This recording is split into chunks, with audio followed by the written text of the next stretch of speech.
I was working at a financial firm in New York City with a bunch of very smart people, and I had a brilliant boss I much admired.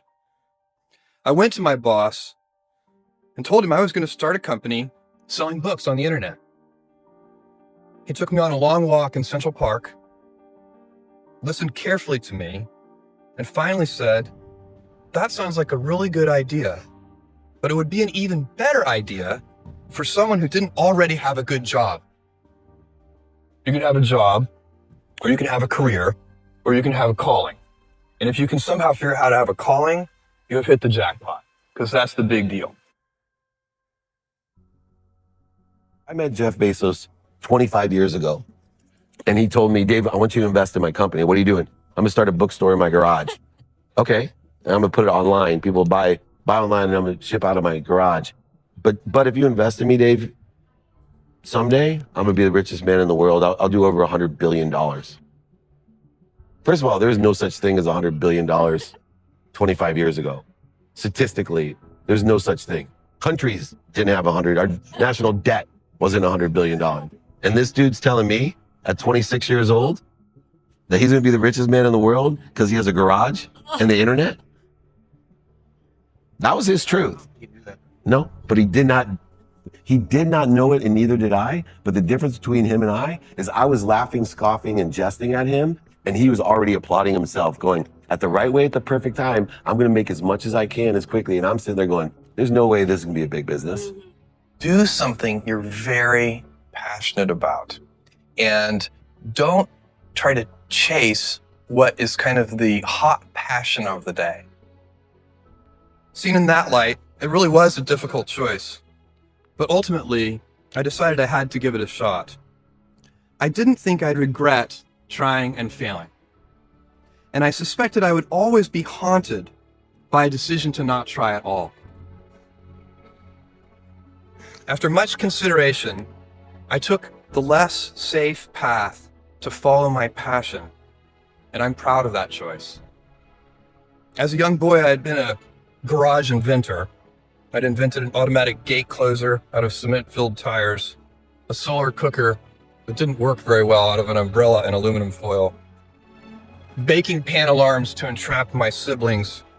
I'd always wanted to be an inventor, and she wanted me to follow my passion. There's a military phrase that I especially love, and it says, "Slow is smooth and smooth is fast." And I have seen that in every endeavor I've ever been in. That's the kind of thing that really allows you to make progress. You know, you get certain gifts in life and you want to take advantage of those. But I guess my advice on adversity and success would be to be proud not of your gifts, but of your hard work and your choices. So, you may be, the kinds of gifts you get, you might be really good at math. It might be really easy for you. That's a kind of gift.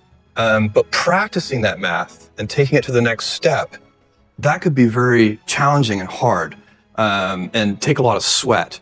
That's a choice. You can't really be proud of your gifts because they were given to you.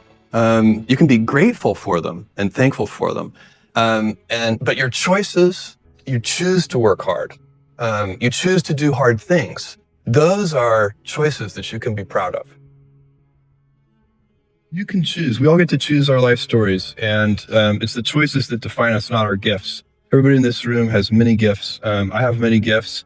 You can never be proud of your gifts because they're gifts. They were given to you. You might be, tall, or you might be really good at math, or you might be extremely beautiful or handsome, or there are many gifts, and you can only be proud really of your choices because those are the things that you are acting on. And one of the most important choices that each of us has, and you know this just as well as I do, is you can choose a life of ease and comfort, or you can choose a life of service and adventure.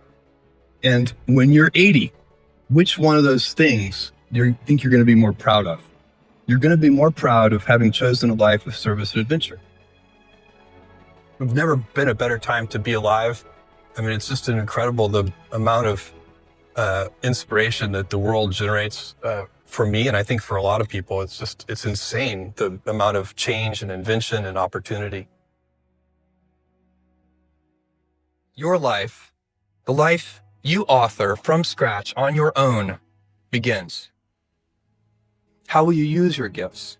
What choices will you make? Will inertia be your guide, or will you follow your passions? Will you follow dogma, or will you be original? Will you choose a life of ease, or a life of service and adventure?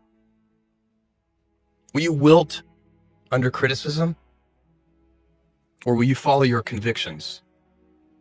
Will you bluff it out when you're wrong, or will you apologize? Will you guard your heart against rejection, or will you act when you fall in love? Will you play it safe, or will you be a little bit swashbuckling? When it's tough, will you give up, or will you be relentless? Will you be a cynic, or will you be a builder? Will you be clever at the expense of others, or will you be kind? Every time you figure out some way of providing tools and services that empower other people to deploy their creativity, you're really onto something. You know, you're very lucky if you have a career. A lot of people end up with a job. If you don't love your work, you're never going to be great at it. Jules Verne, Mark Twain, Galileo, Newton, all the curious from the ages would have wanted to be alive, most of all, right now. As a civilization, we will have so many gifts, just as you as individuals have so many individual gifts as you sit before me. How will you use these gifts? And will you take pride in your gifts or pride in your choices?